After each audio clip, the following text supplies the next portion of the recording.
شكرا يا ربي شكرا هديت قلبي شكرا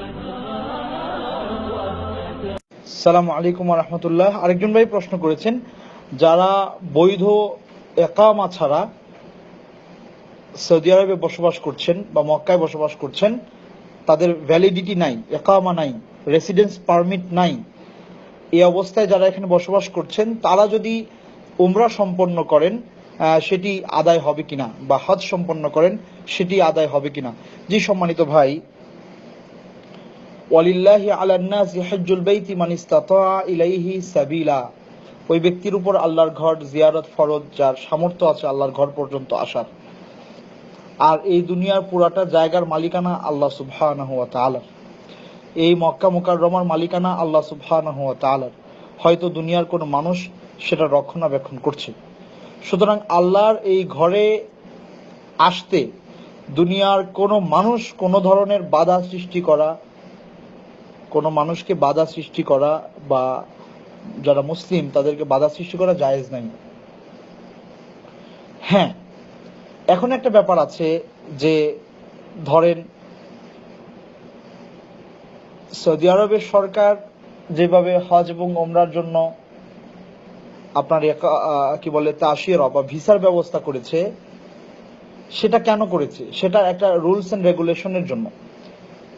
যদি এটা না থাকতো তাহলে হয়তো বিশৃঙ্খল অবস্থা এত বেশি তৈরি হতো যে যেটা আরো অকল্যাণ বয়ে আনতো। এই কারণে উলামাদের অনেকেই বলেছেন যে এটাও, এই রুলস এন্ড রেগুলেশনটাকে সম্মান জানানোটাও আমাদের দায়িত্ব, এবং আমরা সম্মান জানাচ্ছি। কিন্তু বক্তব্য হলো, আল্লাহর কোনো বান্দা যদি আল্লাহর ঘরে যায়, আল্লাহর দুনিয়ার কোনো জায়গায় যেতে তো আসলে ভিসা লাগানোর কোনো, আল্লাহর কাছে তো ভিসার কোনো মূল্য আল্লাহ সুবহানাহু ওয়া তাআলার কাছে নাই। আরদুল্লাহি ওয়াসিআ, আল্লাহর এই দুনিয়া সবটা প্রশস্ত, যার যেখানে যাওয়ার সে যেতে পারত। এটা রাসূল করিম সাল্লাল্লাহু আলাইহি ওয়াসাল্লামের যুগে নিয়মটা এরকমই ছিল।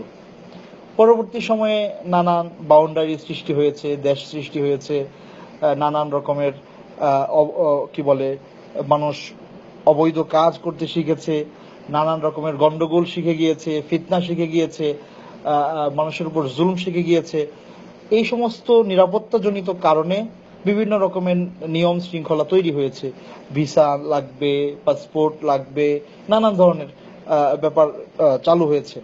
এখন এগুলো নিরাপত্তাজনিত কারণে দরকার আছে। এখন কেউ যদি নিরাপত্তাকে বিঘ্ন না করে সে আল্লাহর ঘর জিয়ারত করে, উমরা করে, হজ করে, তার হজ এবং উমরা আদায়ের সাথে, কবুলের সাথে এখানকার রেসিডেন্স পারমিটের কোনো রকমের সম্পর্ক নাই, সেটি আল্লাহর সাথে তার সম্পর্ক।